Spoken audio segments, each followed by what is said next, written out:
The Zodiac Killer. Unmasking a mysterious serial murderer introduction. The Zodiac Killer is one of the most enigmatic and elusive serial killers in American history.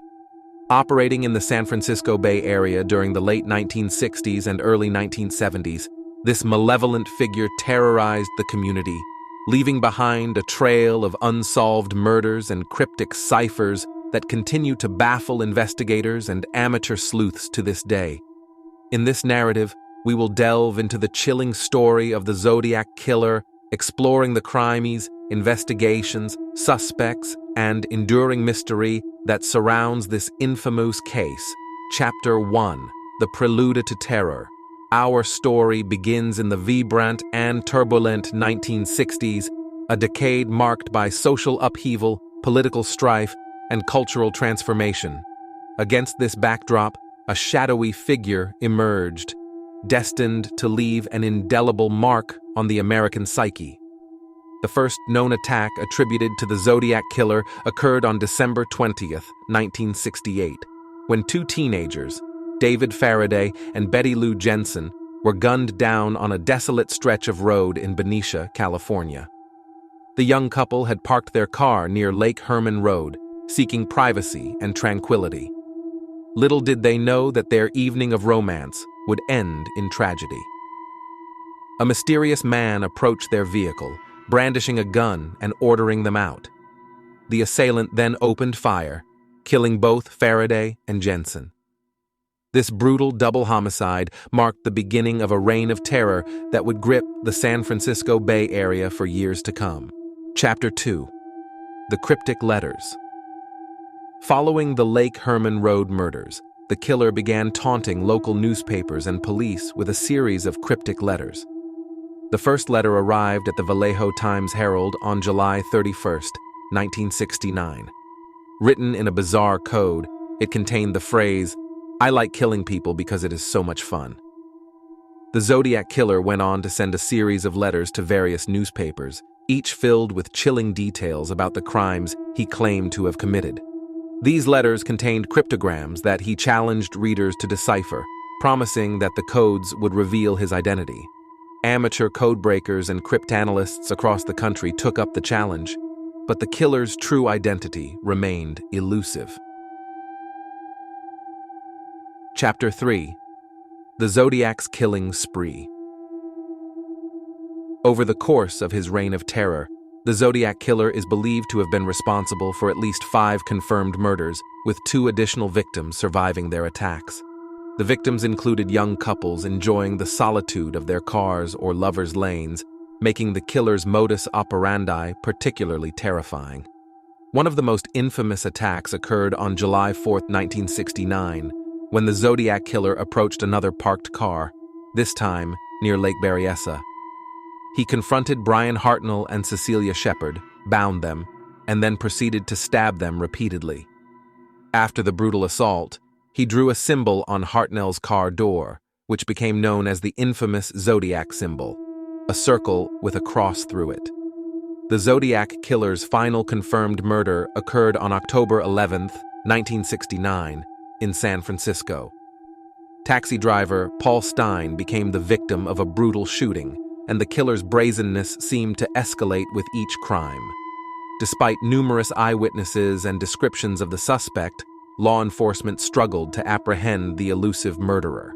Chapter 4: The Manhunt and Unresolved Mysteries.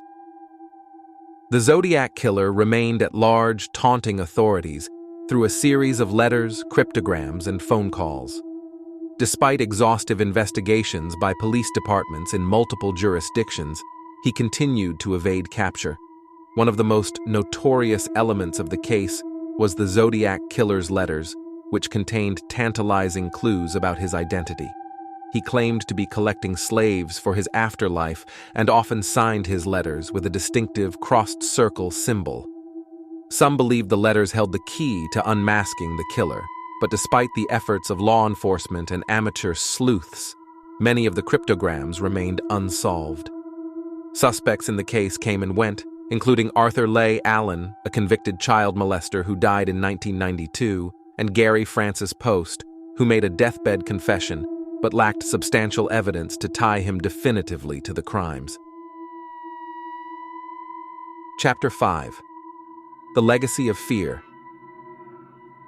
Decades have passed since the Zodiac killer last struck, and yet the case remains unsolved. The legacy of fear and fascination surrounding this elusive murderer endures. Countless books, documentaries, and films have explored the chilling details of the crimes, the hunt for the killer, and the enduring mystery of his identity. In the years since the Zodiac killer's reign of terror, advances in forensic science and technology have raised hopes of finally unmasking this elusive figure. DNA analysis, in particular, has played a crucial role in reopening the case and re-examining evidence from the crime scenes. Chapter 6. Recent Developments and Theories. As of my last knowledge update in September 2021, the Zodiac killer remained unidentified, and the case remained one of the most perplexing and enduring mysteries in the annals of true crime. However, since that time, there have been some developments and theories worth noting. One of the notable developments was the use of advanced DNA analysis techniques to re-examine evidence from the Zodiac killer's crimes. In 2018, a genealogical database similar to the one used to capture the Golden State Killer was employed to identify Joseph James DeAngelo as the Golden State Killer. This breakthrough raised hopes that a similar technique could be used to identify the Zodiac killer. While there have been some attempts in this direction, as of my last update, no definitive breakthroughs had occurred. Additionally, in 2020, a group of amateur sleuths and investigators claimed to have decrypted one of the Zodiac's ciphers, revealing a message that appeared to reference his contempt for slaves and his belief in an afterlife. While this was a significant development, it did not definitively reveal the killer's identity. Numerous theories about the Zodiac killer's identity and motivations continue to circulate. Some believe he may have been a military veteran or a loner with a grudge against society. Others speculate that he had a background in cryptography, which would explain his ability to create complex ciphers. Despite these theories, the true identity of the Zodiac killer remains a mystery. Chapter 7. Conclusion. The Enigma Persists. In conclusion, the story of the Zodiac killer serves as a haunting reminder of the darkness that can lurk in the shadows of society and the challenges that law enforcement faces in bringing elusive criminals to justice. While new developments and theories may have emerged since my last update, the true identity of the Zodiac killer continues to elude us. The cryptic letters, the unsolved murders, and the enduring fascination with this enigmatic serial killer ensure that the story of the Zodiac killer will continue to captivate and haunt the public's imagination for years to come. The legacy of fear left behind by the Zodiac killer is a testament to the enduring power of unsolved mysteries and the impact that a single individual can have on a community and a nation.